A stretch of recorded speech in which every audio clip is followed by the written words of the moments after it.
Respected elders, brothers and friends, a few years ago, it was the last day of Ramadan, and like today, the Eid had been announced for the next day. So somebody sent me a message. They said, Musa, are you doing anything after Maghrib? I need company going to the airport to pick up Iblis. He's back. So although we are happy that Alhamdulillah we've got Eid, may Allah Ta'ala accept our rosas and our endeavors, but along with that we should also be afraid that our biggest enemy, Shaitan, is coming back also. And then we have to reflect that even when Shaitan wasn't with us, humne kaun sa bara teer mara?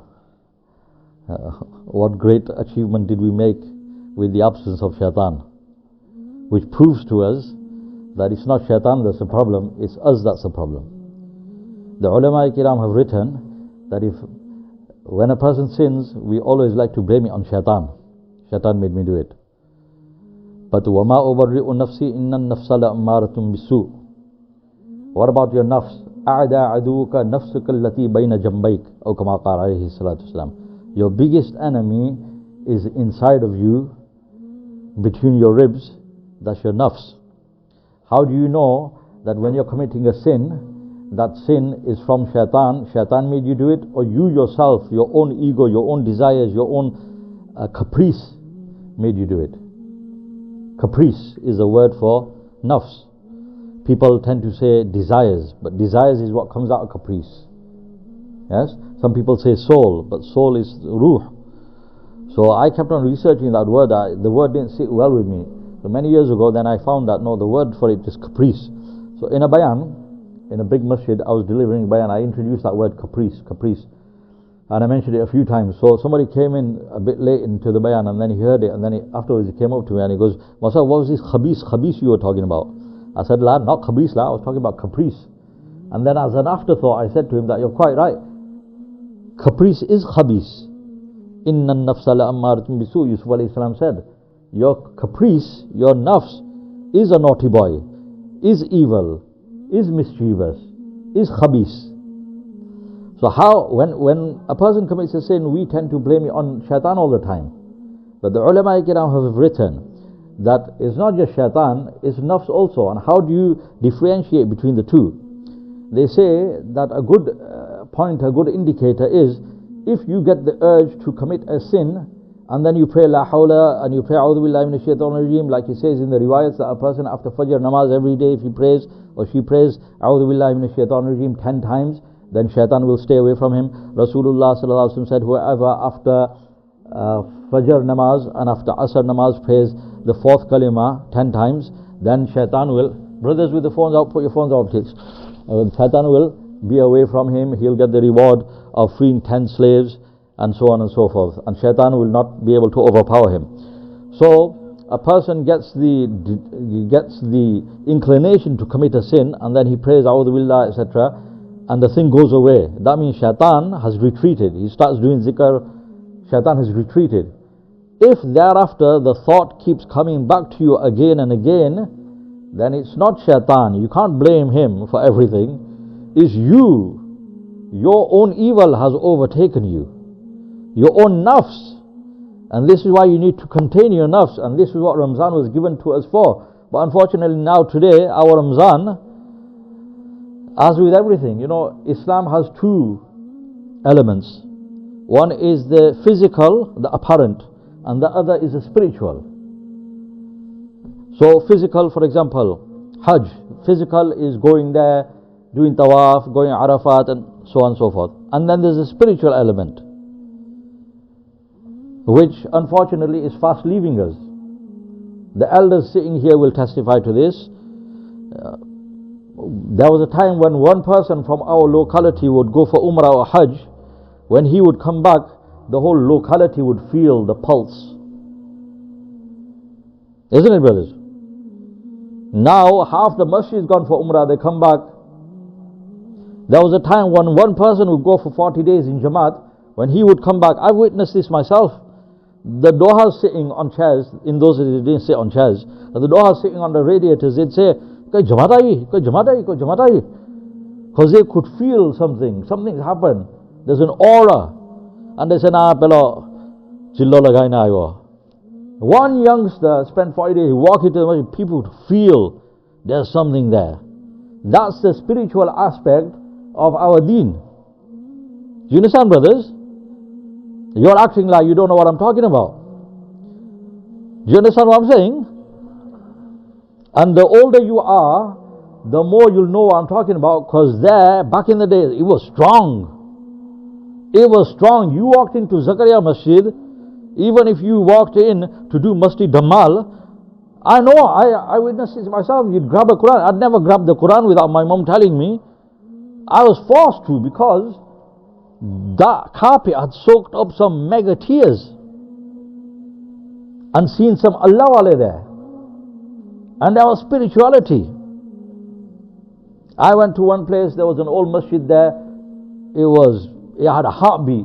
Then they built the new masjid. New masjid was beautiful. You got the chandelier, and it's got the decor and all that sort of stuff. It's got the underfloor heating and everything. But it's not got the same thing. I told them. They said, yeah, Masa, we know it as well. I said, bhai, you're going to have to make that much mujahada and effort and crying and tahajjud and everything and i'tikaf. It'll take you years to build it up in here. Because at the moment it's just a building. But I said, you make sure you make the effort. And that old masjid that you've got, make sure you don't lose that spirituality. Don't make it into a youth club. Recently I went to a masjid in Bolton, they're building masjid. I said that your masjid's got the biggest pulse. Alhamdulillah, it's got so much spirituality because it's one of the oldest standing masjids. But I said, when you move into the new masjid, don't discard this building and make sure you use it for something good, like dini purpose, madrasa or something. Don't make it into a indoor football thing like they do in places.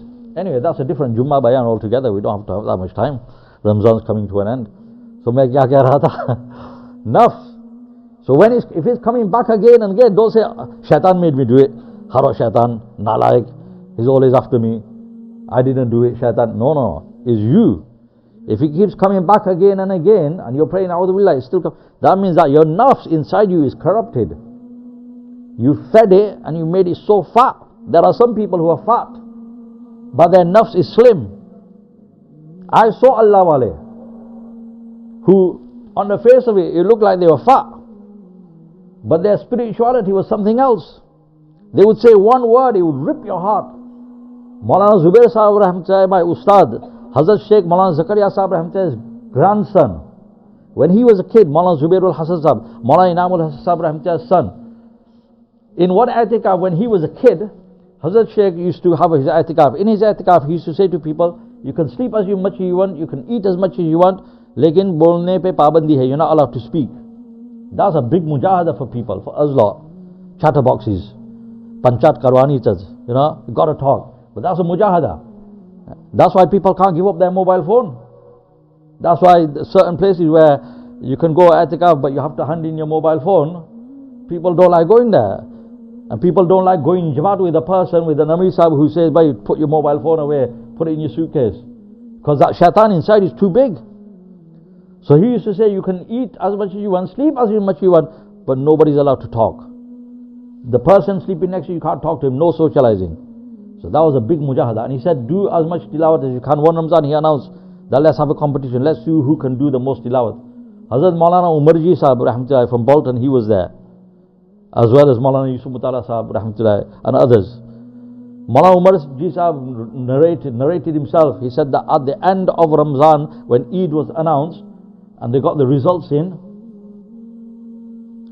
Hazrat Sheikh Rahmatullah announced that this grandson of mine, Maulana Zubair Sahib, who was just a kid then, in this Ramzan he has done 53 khatams. 53 khatams. He used to teach us Bukhari Sharif, so he was big. Yes? So somebody might say, oh, he's fat, Nauzubillah. But his nafs was small. In one night he was complete the whole Quran. Today, people like to gym. Uta aerobics kanuj. Khala says aerobics kanuj. Yeah, gym mein jaun everything. We're worried about slimming down. Masab, you're putting on a bit. Masab, you need to cut down a bit. Mane joni, mashallah, mashallah. Yeah, taro nafs jo bhai.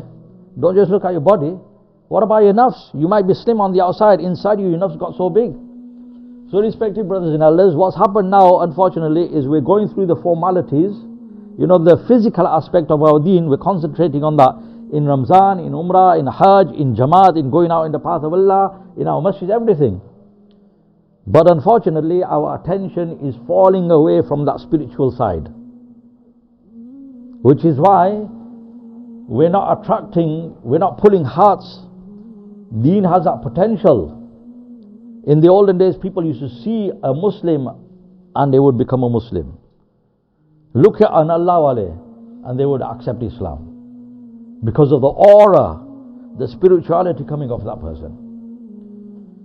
Today, brothers, that thing is fast disappearing. Alhamdulillah, we've had Ramzan. But you know, as I say, Ramzan comes with its own fire. It's not your own. Don't piggyback off the motivate, the fire of Ramzan. What that means is that Ramzan, when it comes, everyone becomes Sufi Safi. Even the Bay Namazi you never see all year round, he's in the masjid all the time. Yes? Because that motivation, that fire comes with Ramzan. It's an external thing.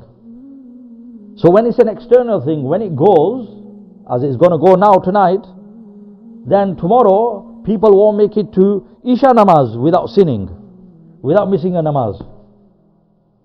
Why? Because the motivation is not your own. The fire is not your own. You've not created your own fire. You've only created a fire of desires, not a fire of Iman. And you see in Umrah, people in Umrah are crying and oh ya Allah, ya Allah, yeah? And then on the flight back, missing namaz, watching a film. It didn't even last you till you got to Bolton, mate. Why? Because it was an outside fire. The motivation was from outside. So when that fire comes, when the environment comes, you do it. But when it's gone, then you're gone. What does Tabligh say? Tabligh says, make the effort of Rasulullah sallallahu alaihi wasallam, Sahaba kiram. Their fire was from inside. So no matter where they went, even when they went into the Persian and the Roman empires, which were bigger than the empires of today, and they saw affluence and opulence and wealth and riches, what did they do? They kicked pearls and jewels.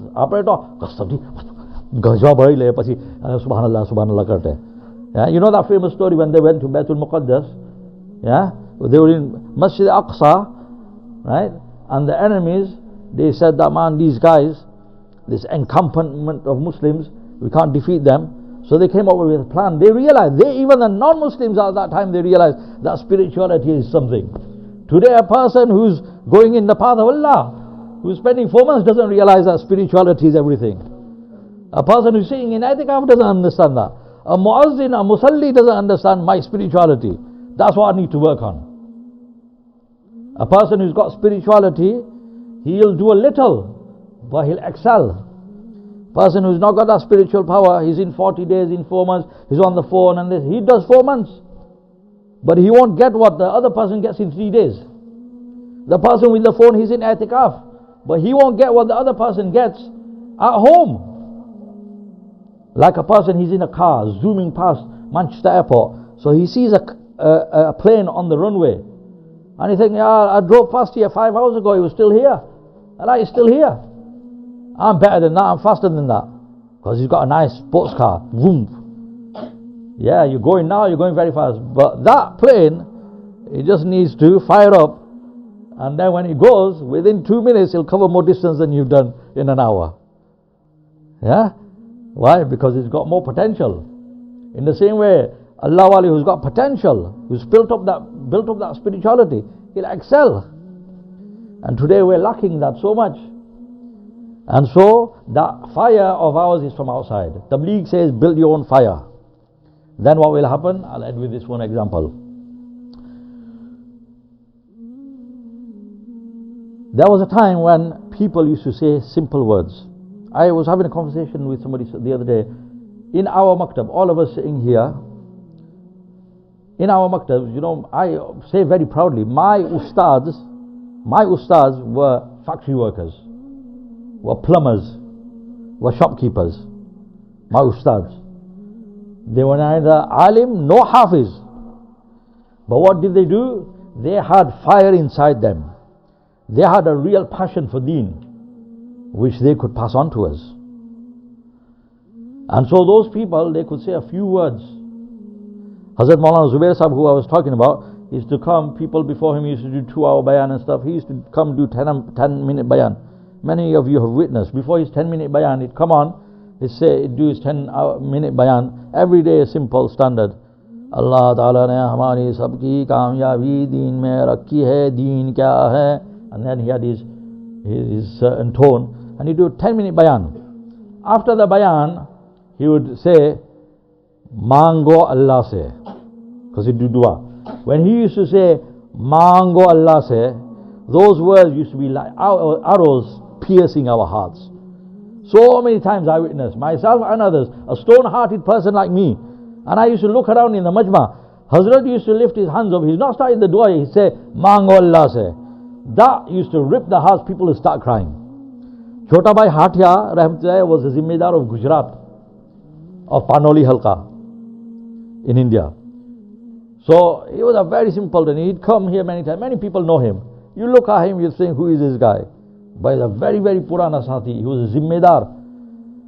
And Hazrat Ji and the elders used to love him because of his sincerity, because of his spirituality. But he was a simple nobody. You looked at him, you think, oh, who's this Tata? Yeah? And our Jamaat was in Gujarat. Every day, wherever we were in Jambusar, he'd come there. We were in Ghana and Kulwar, he'd come there. Wherever we were, he would come in the bus just to do our Nusrat. Anyway, then in Mosali there was an Ijtima. So for 2 days the ulama, the elders came and they did their bayans. The bayans, mashallah, were very good. And then at the end,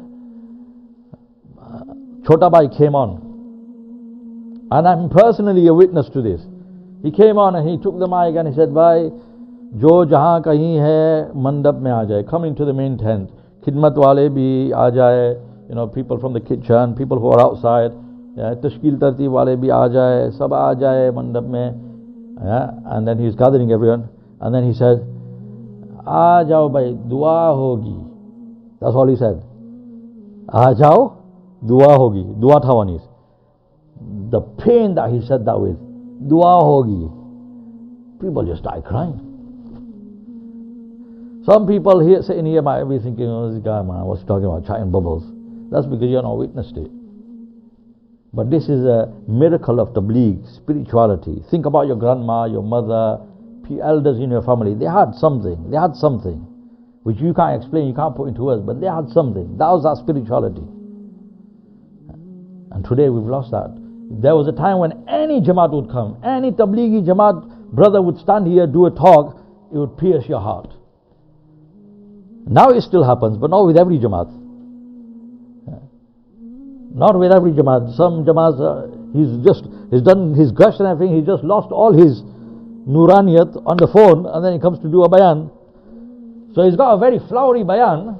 Look on YouTube now. Now they have nasheeds playing in the background, they've got beautiful backdrop, arabesque designs, and all that. He's sitting in a conked out place, but they've got this background, and they've got the chandelier, and he's using all this eloquent language, and he's coming out with next level stories you've never even heard of, about Sahabas that you've heard of, but these stories, next level stories, they're digging out, and the camera angle is perfect, and he's even got makeup on, they've put makeup on him and all this sort of stuff, and he's got a beautifully ironed beard, not scraggly like mine, and he's saying it, and you listen to it and you think, mashallah, mashallah. And then next thing you listen to Baba's bayan, some simpleton who's made qurbani, and that's got something else. You listen, you click on Hafiz Patel Sahib's bayan, yani ke, he's getting his words all mixed up and everything, but that is piercing your heart, and that's drilling holes into you. That other thing's not got it. Why? Because not to say that person's not mukhlis or whatever, but he's not got the same spirituality. There was a buzrug, I'll end with this, promise. There was a buzuk called Shah Abdul Quddus Gangohi Rahmatullah. He was a very big Allah wale, lived a few hundred years ago. So he was not just an alim, but he was also an embodiment of spirituality. He'd gone through the furnace, he'd done the mujahada. This is why they say, go out in the path of Allah, potla uthao. Recently a Jamaat went local. So the brother was adding up, we worked in 14, 15 masjid. That means that 17 times or so, we picked up our bedding, loaded it in the car, got to the place, took it out, loaded it, climbed up the stairs, down the stairs and everything, and everyone's complaining, Allah, your bag's too heavy, your bag's too heavy. Allah, what do you expect, man? I'm out for 40 days luggage is going to be heavy. Yeah? Imagine doing that every 2-3 days. That in itself is a mujahada. Isn't it? And then on top of that, the mujahada of leaving your wife and kids, and bhajia, samosas, nihari, masala dosa, and half moons. That in itself is a qurbani, isn't it? So a person goes through all of that, then that spiritual mujahada builds up that spirituality. Then our nazar will have an effect on people. Whoever we look at, our buzurg say, jisko hum dekhe, jo hame dekhe, unko hidayat de. Nigah marde mu'min se badal jati hai taqdeer hai. Buzurgs are like that. They used to look at somebody. So many people tell me, Masa, I don't know what he was. Somebody took me to Hafiz Patel Sahab, or somebody took me to Maulana Yusuf Mutala Sahab. He just looked at me like his eyes were piercing me. I said, he was taking the x-ray, man. He should have covered up. Yeah? Because custom, when I walked out of there, I just felt a different person. But he main namazo shuru kar di thi and everything. Nigah hai marde mu'min se badal jati hai taqdeer hai. Today our lives are so lacking of spirituality, brothers and sisters. Forgive me for saying this. I live on ground zero. I'm just a common person like you. I'm just saying it as it is, in order to benefit myself and to benefit you. Otherwise, how long are we going to bury our heads in the sand? My life, your life is so bereft of spirituality that even my own kid is not influenced by me. I have to tell my own son, namaz par. Allahu Akbar. How bad is that? Every single day. And the Allah wale, you just looked at them. Allah wale kaun hai? Jitko dekhkar Allah yaad aaya. Allahu Akbar. So Shah Abdul Quddus Gangohi Rahmatullah was a person, embodiment of spirituality. And he was a Hafiz, Alim, Da'i, and he was also a Pir Sahib. So he had hundreds of thousands of followers. And he had many, many khulafa. So his son was called Ruknuddin. So he sent him off to study in madrasa. Ruknuddin, in those days, the alim class wasn't like it is nowadays. And now it's getting shorter and shorter. I did an 8-year one.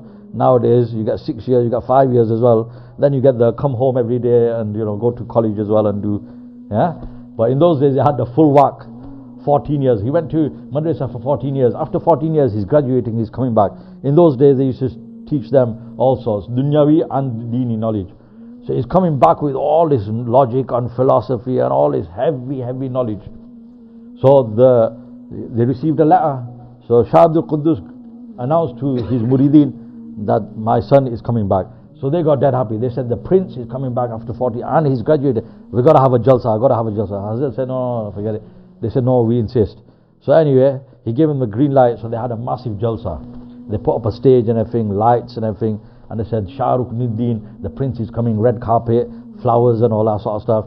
And they said that we're going to have a jalsa. After Isha, it's going to start. And Shah Ruknuddin, Hazrat, is going to deliver a bayan. So Shah Abdul Quddus, the father, he agreed to it. So when Ruknuddin came, Maulana Ruknuddin now, and he's a big alim in his own right, bigger than, an alim of our time. He was a good, strong alim. So he came and he delivered this bayan. Came onto the stage, muridin dead happy, and then he delivered the bayan for 4 or 5 hours. Yeah? And everyone was like, oh, subhanallah, subhanallah, wah, wah, wah, wah, wah, wah, wah. Yeah, everyone just going crazy. Yeah? Shah Abdul Quddus is sitting there at the side of the stage watching. He knows that these jahil log, they don't understand anything anyway. Yeah? All of this is gone over their heads. All this philosophy and mantiq and hadith and Quran and everything. The jahils, what are they going to understand? And he's fresh out of madrasa, it's all fresh knowledge. So he's talking on alim level. You know what I mean? They don't understand anything, but they just like, mashallah, mashallah. It's all gone over their heads. Yeah? But they're all like, everyone's listening, nobody's sleeping, anything. Shah Abdul Quddus Gangohi Rahmatullah realized, my son, he's got the knowledge, he's got the words, but he's not got the essence. He's not got the spirituality. Now how can I tell him that, son, you made this effort for the apparent, which is very good, I made that effort as well, but after I finish that, there's another effort that needs to be made.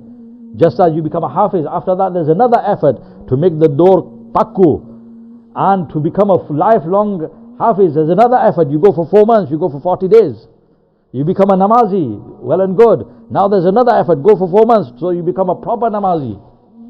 So he wanted to tell him, but how could he tell him? Now Rukunuddin himself is an alim, and the father doesn't want to disrespect him. How do I tell him? How do I tell him? All this time he's making fikr, Ya Allah. He's got the words, but he's not got the spirituality. He's got the words, but he's not got the essence. He's thinking, Ya Allah, Ya Allah, how do I tell him? How can I tell him? He's thinking, making fikr. And this bayan went on for 5 hours. At the end, the bayan concluded. Everyone's like, Subhanallah, Subhanallah. Kazee hamaz nahi pai, Subhanallah. Yeah. Then the muridin, they said, Hazrat dua ho jaye. So Rukunuddin said that Abba ki dua ho jaye. So the muridin said, yeah, Abba, you should do the dua. Yeah.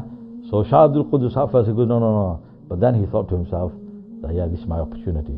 So he said, okay. So he came on then.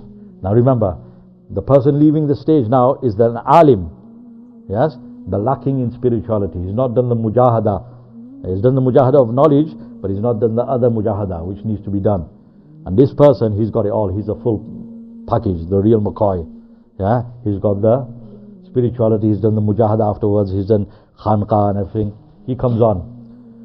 He goes, dua karne se pehle, in his simple words. He didn't do a bayan, he just said, dua karne se pehle, I just want to tell you something. He said, when we got news that Rukunuddin is returning after 14 years, he goes, we were so happy, his mother so happy, I'm so happy.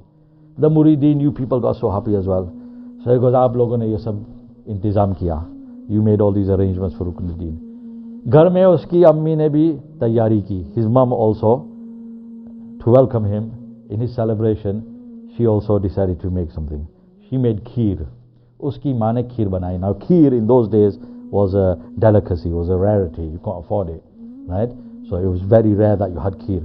So he goes that uski maa ne uski khushi mein kheer banai.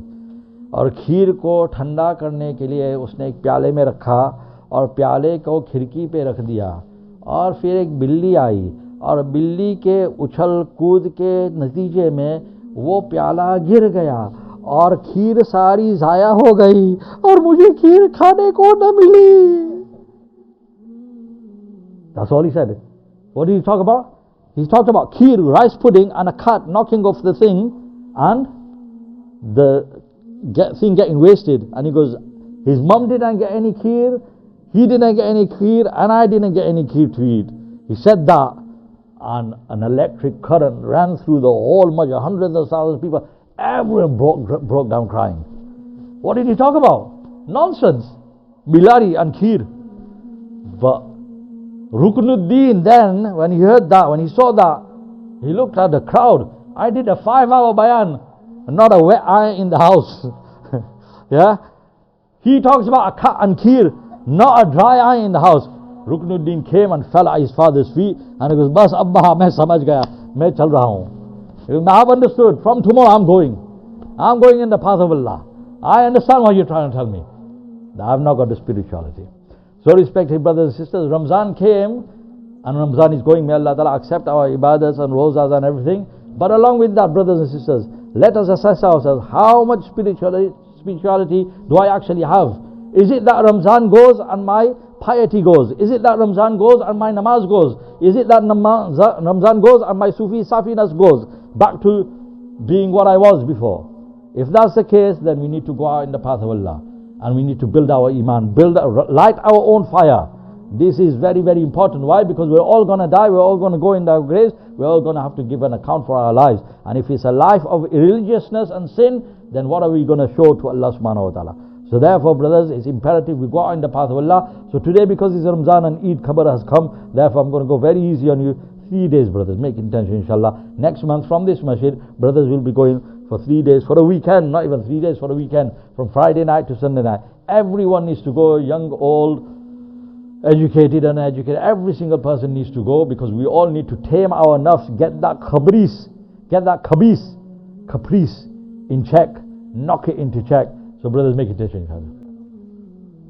Allah से say नफ्स को काबू कर लो, वरना अगर बड़े नफ्स के साथ कब्र में गए तो बड़े गोदे पड़ेंगे.